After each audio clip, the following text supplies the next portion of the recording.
I think that the wealth disparity is a real problem. Our entire country is predicated on protecting savers and not protecting young people. The whole tax code favors people like me.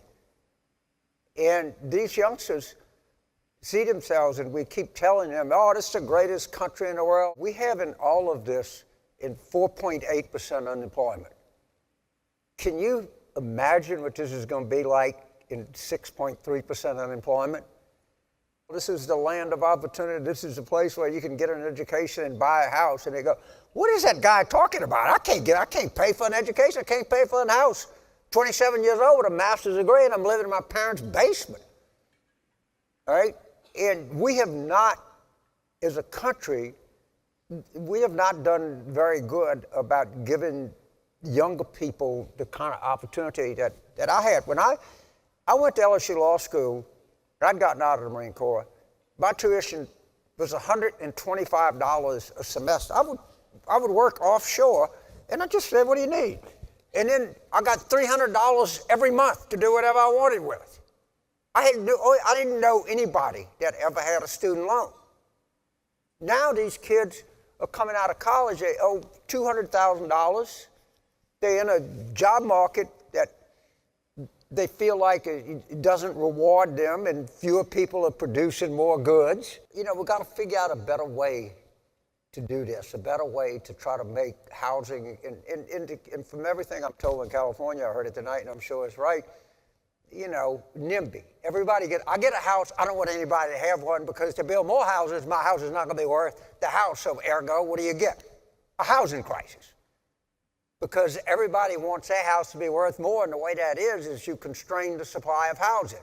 Well, you're just going to have to give something up. I'm not an economist, I'm not on the faculty of Stanford or Cal or anything like that, but you don't have to be a genius to say, well, you got your total debt is 120% of your total income. You just can't tell me that that's not that you're not going to have to confront that at some point. I really believe that. The other thing that's just killing people, and I suspect this in this room is killing businesses, these insurance rates are they've just got awful.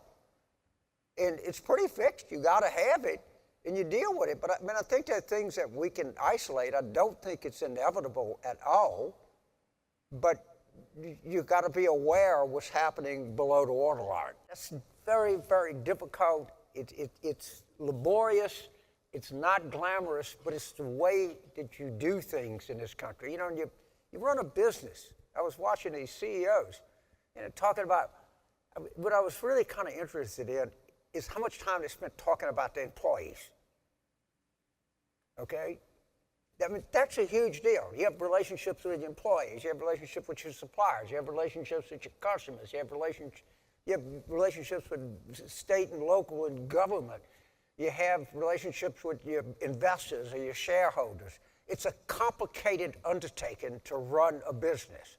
People have to suffer to appreciate you. No, they don't. No, they don't. They suffer enough. They work hard enough. They try to save. They fall behind. They get a dental bill and they're trapped. All right? They have a sick parent they got to take care of. They're trapped. That happens to every family.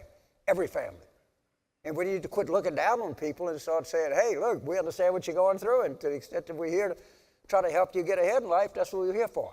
We got to figure out a way to, distribute opportunity a little bit better than we're doing it, because the consequences of this, and I'm just being very honest, are going to be very, very unpleasant.